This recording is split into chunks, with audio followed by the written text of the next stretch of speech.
This is a fan-generated show. If you would like to support us, please go to jamieglazov.com, and also don't forget to subscribe to our YouTube channel. All your support is greatly appreciated.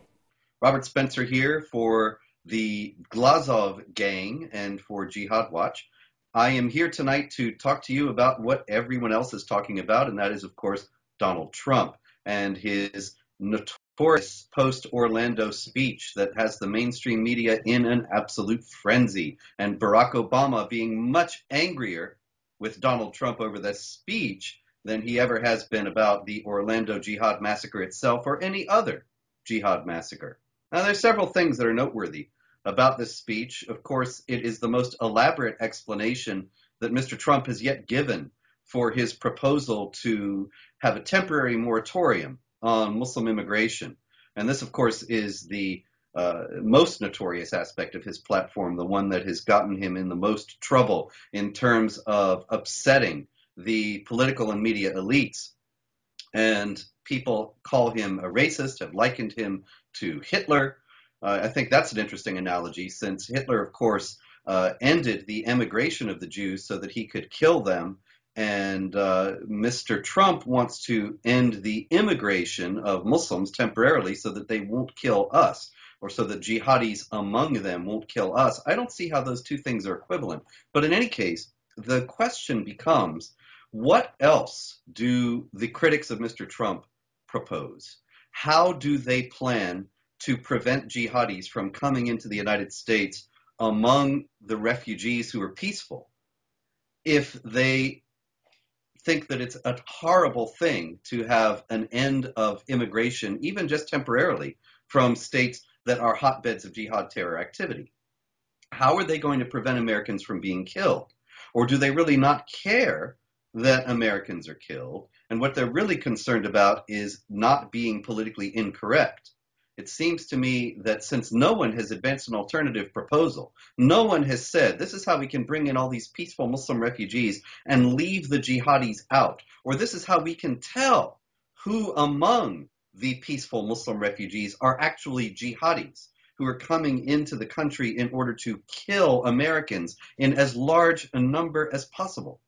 Nobody has come up with any other plan. Nobody has said how they're going to do it. The Obama administration continues to tell us we're going to vet the refugees. This is absolutely impossible. It cannot be done. It cannot be done for a variety of reasons. One is that the Islamic State, or ISIL, as the president insists on calling it, has issued detailed instructions to its people on how they can blend in, how they can not attract law enforcement attention. In the first place, they have an ongoing effort not to recruit people with criminal records, because that's the first thing that's going to come up when you're trying to vet, when you're checking somebody's background, is a criminal record. So a lot of ISIS jihadis, they do not have criminal records. And then they tell them, don't look devout, as if the Obama administration would think that devout observance of Islam is any indication of potential jihad terror activity anyway. But nonetheless, they tell them, don't carry a Quran, don't wear a beard, blend in with the ordinary population.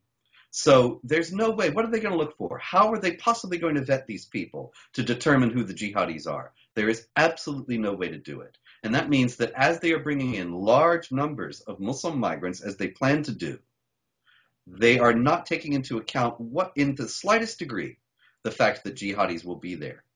Trump also spoke about how the presence of these large numbers of Muslim migrants will create a societal upheaval, of which the Orlando Jihad massacre was only one manifestation, and many more to come.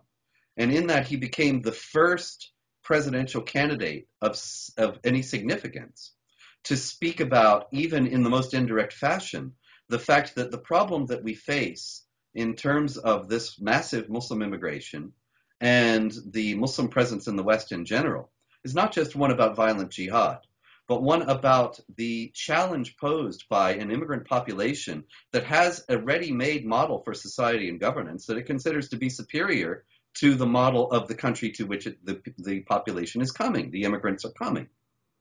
They consider that Sharia is superior to American constitutional law and are determined to replace one with the other. Do all the migrants think this? No, they do not. Any number of them who do, however, are likely to cause an immense amount of conflict in American society by pressing Sharia norms, the denial of the freedom of speech, the institutionalization of discrimination against women and non-Muslims. This kind of thing is going to create a lot of upheaval in the United States in the future. And Trump is to be commended for alluding to that likelihood. He also, of course, insisted famously on speaking about the threat that he called radical Islam. Now, of course, it's arguable that there's nothing radical in Islamic teaching about warfare against unbelievers. It's taught in the Quran. It's taught by the example of Muhammad. It's taught by all the schools of Islamic jurisprudence. So it really isn't all that radical. It's quite mainstream, in fact. But in any case, even calling it radical Islam is enough to send the world into an uproar and Obama into a rage unprecedented in his presidency. And Obama, of course, raised a number of rhetorical questions in response to Mr. Trump. Will this win us allies? Will this help us against ISIL? And so on. But there was one notable question he did not ask, and that is it true? Is it accurate? And is it beneficial to call things by their right names? Is it beneficial in this sense, that if we diagnose this problem correctly, then we will be able to prescribe the proper remedies. But if we do not diagnose the problem correctly, we will not be able to prescribe the proper remedies. It's that simple. That if this really is a threat of Islamic jihad, then if we continually ignore and deny and downplay that it's Islamic jihad and pretend that it's something else, then we're not going to be dealing with it properly. And it's going to keep coming to us and at us as Islamic jihad. So Trump here again is to be commended for insisting that, as Confucius said was the first basis of an ordered society, that we call things by their right names. He also made a number of other interesting and compelling statements. One was that we had to go in and take out the Islamic State militarily, but there would be no more nation building. Now, the whole concept of nation building is a State Department dogma, unquestioned, hitherto unquestioned by anyone. Everybody takes it for granted that what the United States ought to do is build roads and schools and highways in places like Afghanistan and Iraq, and that will make the populations love us and end the jihad. Well, we've spent billions and billions of dollars doing this in Afghanistan and Iraq. It has not worked. It never will work. It is doomed to failure because of exigencies of Islamic theology that inculcate hatred of and contempt toward the unbelievers, no matter how nice they're being to you. And so it's futile in practice, and it's a bad and failed theory. And it's marvelously refreshing to see a presidential candidate challenge the entrenched State Department establishment in that way. There needs to be a thoroughgoing overhaul of that State Department establishment and the United States foreign policy. And Trump's speech Monday, very few people, actually nobody that I've seen, has remarked on the significance of that as being the first salvo in such a challenge that is so very necessary. He also said in a similar vein that NATO should be devoted to fighting jihad. And it's true. All these years after 9/11, our foreign policy is still based on the Cold War. Well, Mr. Obama should realize, and Hillary Clinton and everyone else in the foreign policy establishment and among the political elites should recognize the Cold War is over. The Soviet Union is no more. Now, Russia certainly is a formidable force, and it's going to be considerably stronger in the coming years, particularly as America continues in its decline, if that does happen. But the fact that we consider Pakistan an ally, Turkey, these are allies because they were arrayed against the Soviet Union. They are in no sense allies today. Pakistan, at the highest levels of its government, has aided in jihad activity.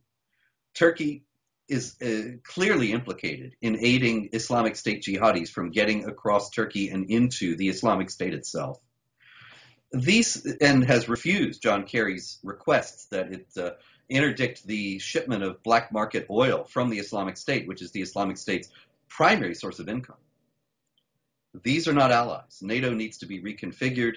The United States needs to reconfigure its alliances and to ally with states that are fighting the jihad and face the same civilizational challenge that we face today.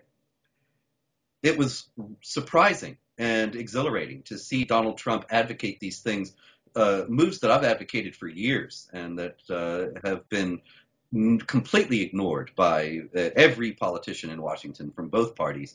And here comes Donald Trump espousing them last Monday. It's extraordinary. It's what is needed. And whether or not he is elected president, I do hope that now that these things have been broached in the mainstream, that they will become something that points measures that are discussed more frequently in the American public square, and that more politicians will take them up. That may be indeed our last and best hope. Thank you very much. This has been Robert Spencer for Jihad Watch and the Glazov Gang. And of course, our illustrious departed host, Jamie Glazov, I assure you that he's not like a North Korean dictator or Chairman Mao or something, and he's been dead for 6 months and we're pretending he's still alive. He is very alive and well, and will eventually deign to come back to his show. But in the meantime, do support the Glazov Gang at jamieglazov.com and subscribe to it at the Glazov Gang YouTube channel. I'm Robert Spencer. Thank you.